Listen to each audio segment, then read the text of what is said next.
aromatik heterosiklik yang terdiri dari cincin pirimidin yang melekat pada cincin imidazol. Sederhananya, purin adalah salah satu zat alami yang ditemukan di dalam sel tubuh kita serta di dalam berbagai jenis makanan yang kita konsumsi sehari-hari. Di dalam tubuh, purin memiliki peran yang sangat krusial, terutama sebagai komponen pembentuk DNA dan RNA dalam bentuk basa nitrogen adenin dan guanin. Nah, di bagian paling atas gambar, Anda bisa melihat struktur kimia dasar dari inti purin. Molekul ini terdiri dari dua gabungan cincin heterosiklik, yaitu cincin pirimidin di sebelah kiri dan cincin imidazol di sebelah kanan. Tubuh kita mendapatkan purin dari dua jalur utama yang ditunjukkan di lengan kanan dan kiri gambar. Pada jalur eksogen, yaitu berasal dari asupan luar tubuh seperti daging merah, jeroan, makanan laut, dan minuman beralkohol. Makanan-makanan ini kaya akan basa nitrogen purin berupa adenin dan guanin. Nah, pada jalur endogen, purin yang diproduksi sendiri secara alami oleh tubuh kita. Sumbernya berasal dari pemecahan sel-sel tubuh yang sudah tua atau rusak, serta dari materi genetik seperti DNA dan energi seluler atau ATP. Selanjutnya, di bagian tengah gambar dijelaskan bagaimana sisa-sisa purin, baik dari makanan maupun produksi tubuh, dirombak melalui jalur kimia berantai, di mana senyawa purin awalnya diubah menjadi hiposatin, kemudian hiposatin dioksidasi menjadi satin, terakhir dengan bantuan enzim satin oksidase, satin diubah menjadi produk akhir metabolisme yaitu asam urat. Nah, setelah asam urat terbentuk, ada dua kemungkinan kondisi yang terjadi pada tubuh, ditunjukkan di bagian bawah gambar. Nah, kondisi normal pada sisi kiri atas, di mana asam urat larut dalam darah dan dibuang dengan aman keluar dari tubuh melalui organ ginjal dalam bentuk urin. Pada gambar ilustrasi, sendi normal terlihat cairan sendi bersih dan tidak ada penumpukan zat asing. Nah, pada kondisi berlebih, atau dapat dilihat pada kanan atas, jika produksi asam urat terlalu tinggi akibat terlalu banyak makanan tinggi purin, atau jika ginjal tidak mampu membuangnya dengan baik, kadar asam urat di darah akan melonjak. Halo, berikut ini merupakan makanan yang tinggi purin yang siap menaikkan asam urat. Saat purin dipecah oleh tubuh, purin berubah menjadi asam urat. Asam urat berlebih akan menumpuk di sendi dan menyebabkan nyeri yang hebat. Jika asam urat terlalu banyak dalam tubuh, membuat ginjal kelelahan karena sulit untuk membuangnya. Asam urat berlebih juga bisa membentuk batu ginjal. Asam urat sebenarnya terbentuk secara alami di tubuh setiap hari. Ketika tubuh memproses makanan tertentu, tubuh menghasilkan zat bernama asam urat sebagai bagian dari proses alam. Biasanya ginjal membantu membuat kelebihan asam urat supaya tubuh tetap seimbang. Tetapi kalau jumlahnya terlalu banyak atau tubuh kesulitan membuangnya, asam urat bisa mulai menumpuk sehingga penumpukan kristal kecil ini bisa membuat area sendi terasa tidak nyaman, kaku, atau bengkak. Jika pola makan cukup, minum air, dan gaya hidup seimbang bisa membantu tubuh bekerja lebih nyaman, sehingga tubuhmu selalu memberi sinyal, jadi jangan tunggu sampai terasa lebih berat. Selanjutnya, kita masuk pada makanan yang mengandung purin yang tinggi. Sebaiknya dibatasi bagi penderita asam urat. Yang pertama ada jeroan, yaitu ada hati, ginjal, usus, dan otak. Dan yang kedua ada seafood, yaitu ada sarden, teri, udang, kerang. Dan yang ketiga ada daging merah, yaitu ada daging sapi, daging kambing, dan juga daging bebek. Selanjutnya makanan dengan kandungan purin yang sedang, yaitu salah satunya ada ayam, jamur, ikan air tawar, bayam, serta tahu dan tempe. Selanjutnya, makanan yang rendah purin. Salah satunya yaitu ada nasi, roti, telur, serta buah-buahan. Selanjutnya ada minuman yang dapat memicu asam urat. Jadi minuman berikut ini tuh dapat mengakibatkan asam urat. Yang pertama salah satunya itu alkohol, bir, serta minuman yang tinggi gula dan juga minuman bersoda. Kita masuk pada penjelasan sintesis de novo. Tahap pertama adalah aktivasi ribosa 5-fosfat menjadi PRPP oleh enzim PRPP sintase. Nah, PRPP berfungsi sebagai kerangka utama tempat cincin purin akan dibangun. Nah, pada tahap yang kedua yaitu pembentukan cincin purin. Pada tahap ini, cincin purin dibentuk sedikit demi sedikit melalui beberapa reaksi enzimatis. Nah, pada tahap pertama, PRPP bereaksi dengan glutamin membentuk 5-fosforibosilamin, kemudian dengan menggunakan enzim glutamin PRPP amidotransferase. Nah, glutamin menyumbangkan atom nitrogen pada cincin purin. Nah, pada tahap yang kedua, glikin ditambahkan ke struktur sehingga membentuk GAR atau glycinamide ribonukleotida. Nah, enzim yang digunakan yaitu GR sintase, di mana glikin ini menyumbangkan atom karbon dan nitrogen untuk cincin purin. Pada tahap yang ketiga yaitu penambahan gugus formil dari N10 formil THF menghasilkan FGAR atau formil GAR menggunakan enzim GAR transformilase. Nah, pada tahap keempat, glutamin kembali menyumbangkan nitrogen membentuk FGAM menggunakan enzim FGAM sintase. Kemudian pada tahap yang kelima, terjadi pembentukan cincin imidazol menghasilkan air menggunakan enzim air sintase. Tahap ini membutuhkan ATP.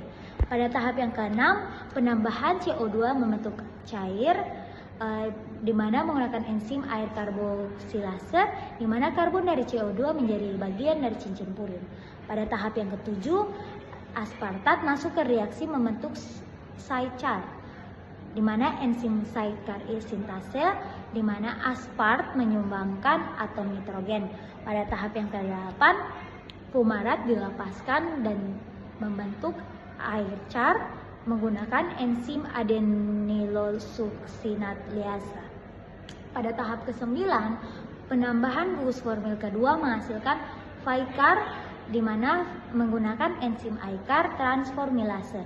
Pada tahap yang ke-10, penutupan cincin kedua menghasilkan IMP atau inosin monofosfat menggunakan enzim IMP siklohidrolase, di mana IMP ini merupakan produk akhir utama sintetis de novo purin.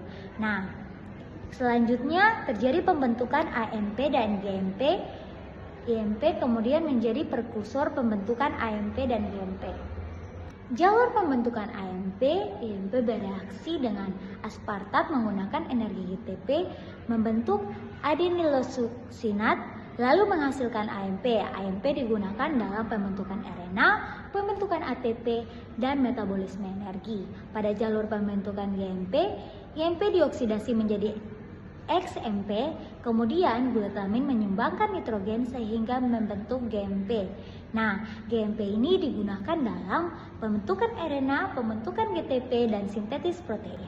Sekarang kita akan masuk pada jalur sulfat purin.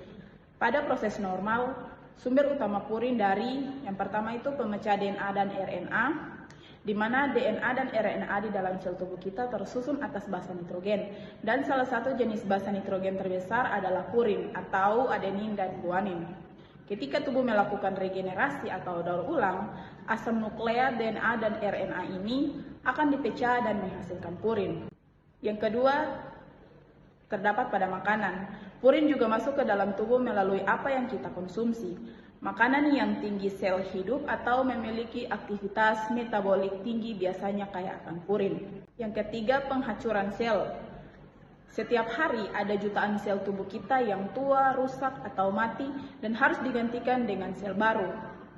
Ketika sel-sel ini dihancurkan, seluruh komponen di dalamnya termaksud inti sel yang mengandung purin akan ikut terlepas dan dirombak. Nah, ini akan menghasilkan basa purin bebas seperti adenin, hipotaksin, dan guanin. Basa tersebut tidak langsung dibuang tetapi didaur ulang kembali menjadi nukleotida purin. Pada gambar bagian di atas terlihat adenin bereaksi dengan PRPP menghasilkan AMP. Enzim yang bekerja adalah APRT. Nah, PRPP ini menyusun gugus ribosa fosfat dan adenin dipasang kembali ke kerangka tersebut sehingga terbentuk AMP. AMP kemudian dapat diubah menjadi ATP sebagai sumber energi sel. Pada bagian tengah gambar terlihat hipotaksin bereaksi dengan PRPP membentuk IMP. Enzim yang digunakan adalah HGPRT. Hipotaksin ini merupakan hasil pemecah purin dan HGRT mendaur ulang hipotaksin menjadi IMP sehingga IMP ini dapat digunakan kembali untuk membentuk AMP atau GMP. Hal ini membantu tubuh menghemat energi dan mengurangi pembentukan asam urat. Nah, selanjutnya pada bagian bawah gambar ini terlihat guanin bereaksi dengan PRPP menghasilkan GMP. Enzim yang bekerja juga HGPRT. Nah, guanin dipasang kembali pada PRPP terbentuk GMP. Nah, GMP ini dapat diubah menjadi GPT yang berfungsi dalam metabolisme energi dan sintesis protein. Berdasarkan gambar ini, jalur ini memiliki beberapa fungsi penting. Yang pertama itu menghemat energi, di mana tubuh kita tidak perlu membuat purin baru dari awal sehingga penggunaan ATP lebih sedikit. Nah, yang kedua itu mendaur ulang basa purin, di mana basa purin bekas ini dapat digunakan kembali menjadi nukleotida. Dan yang ketiga itu mengurangi pembentukan asam urat. Nah, jika purin langsung dihancurkan, hasil akhirnya menjadi asam urat. Nah, jalur salvage-nya itu mengurangi proses tersebut. Dan yang keempat itu menjaga keseimbangan nukleotida, di mana AMP, GMP, ATP, dan GTP tetap tersedia untuk kebutuhan sel. Enzim ATP hanya bekerja pada adenin, sehingga berfungsi untuk mengubah adenin menjadi AMP.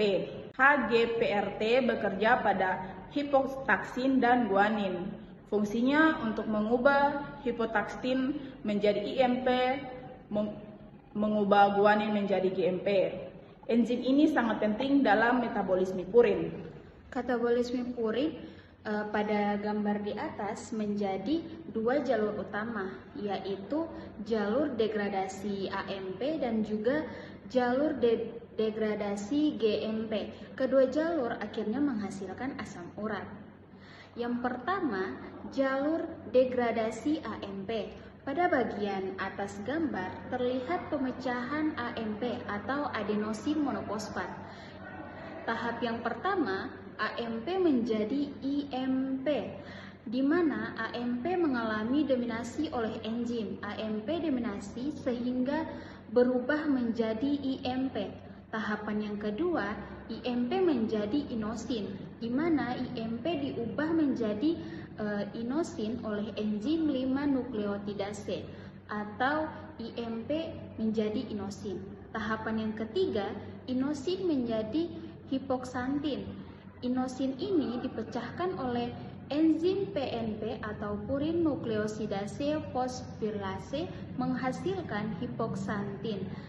Tahapan yang keempat, hipoksantin akan menjadi santin, di mana hipoksantin dioksida oleh enzim santin, oksidase menjadi xantin. Tahapan yang kelima, xantin menjadi asam urat. Xantin kembali dioksidasi oleh xantin, oksidasi menjadi asam urat. Asam urat menjadi produk akhir katabolisme purin pada manusia. Jalur yang kedua, jalur degradasi GMP. Pada bagian bawah gambar terlihat pemecahan GMP atau guanosin monofosfat. Tahapan yang pertama, GMP menjadi XMP, di mana GMP mengalami deaminasi oleh enzim GMP deaminasi membentuk XMP. Tahapan yang kedua, XMP menjadi xanthosin, yaitu HMP diubah menjadi xanthosin oleh enzim 5 nukleotidase. Tahapan yang ketiga, xanthosin menjadi xanthin. Xanthosin dipecah oleh enzim PNP menghasilkan xanthin. Dan untuk tahapan keempat, xanthin menjadi asam urat, yang dimana xanthin diubah oleh xanthin oksidase menjadi asam urat. Nah, peran xanthin oksidase, enzim xanthin oksidase itu sangat penting karena dapat mengubah hipoxanthin menjadi xanthin dan juga mengubah xanthin menjadi asam urat. Enzim ini menjadi target obat allopurinol pada penderita asam urat. Enzim ini menjadi target obat allopurinol pada penderita asam urat. Jadi asam urat pada bagian kanan gambar dijelaskan bahwa asam urat itu merupakan produk akhir metabolisme purin dan memiliki rumus molekul C5H4N4O3 dan tidak dapat dipecah lebih lanjut pada manusia karena manusia tidak memiliki enzim urikase. Jika kadar asam urat tinggi, kristal asam urat dapat mengendap pada sendi dan ginjal. Selanjutnya, ekskresi asam urat. Asam urat dikeluarkan melalui ginjal sekitar 70% melalui urin dan sisanya melalui saluran pencernaan. Jika ginjal tidak mampu mengeluarkan asam urat dengan baik, maka akan terjadi hiperurisemia. Apa sih yang terjadi jika kita kelebihan purin atau kekurangan purin? Purin merupakan senyawa penting penyusun DNA, RNA, ATP, dan berbagai molekul energi dalam tubuh. Kadar purin harus seimbang. Jika terlalu banyak atau terlalu sedikit, fungsi tubuh dapat terganggu. Nah, yang pertama, kelebihan purin. Kelebihan purin ini terjadi ketika terlalu banyak mengonsumsi makanan tinggi purin, produksi purin dalam tubuh meningkat, atau pembuangan asam urat terganggu. Purin yang berlebihan akan dipecah melalui metabolisme purin menjadi asam urat.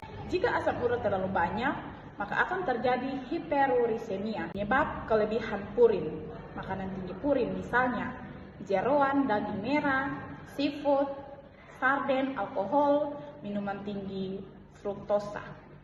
Nah, yang berikut ada gangguan ginjal. Ginjal tidak mampu mengeluarkan asam urat dengan baik, meningkatkan penghancuran sel misalnya pada nukleomia, kemoterapi, dan psoriasis berat. Nah, yang berikut ada dampak kelebihan purin. Yang pertama, asam urat. Kristal asam urat mengendap di sendi dan menyebabkan yang pertama, nyeri hebat, bengkak, kemerahan, dan rasa panas. Bagian tubuh yang paling sering terkena itu terdapat pada jempol kaki, lutut, pergelangan kaki, dan siku.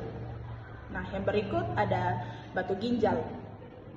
Asam urat dapat membentuk batu pada ginjal sehingga menyebabkan nyeri pinggang, sulit buang air kecil, urin berdarah. Yang berikut atau yang ketiga, kerusakan ginjal.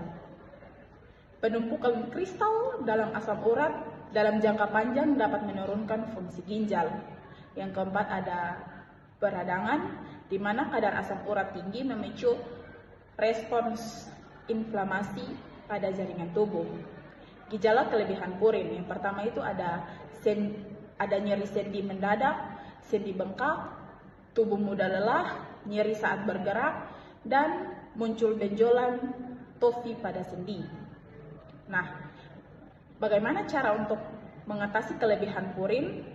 Dengan mengurangi makanan tinggi purin, yaitu kita harus menghindari jeroan, seafood tertentu, alkohol, makanan olahan daging purin.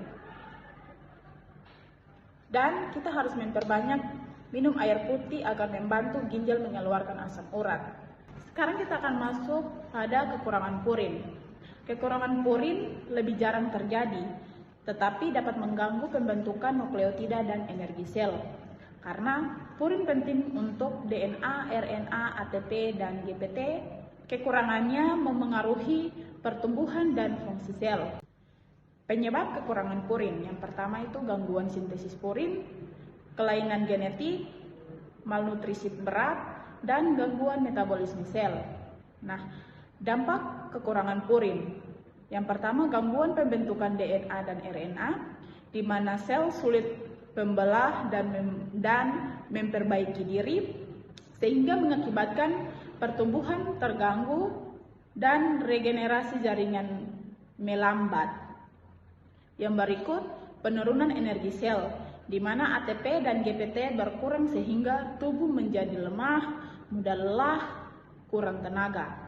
Yang berikut atau yang ketiga, gangguan sistem saraf, di mana purin penting dalam fungsi otak dan saraf. Kekurangan purin dapat menyebabkan gangguan perkembangan, gangguan neurologis, dan penurunan fungsi otak. Yang keempat, gangguan imunitas.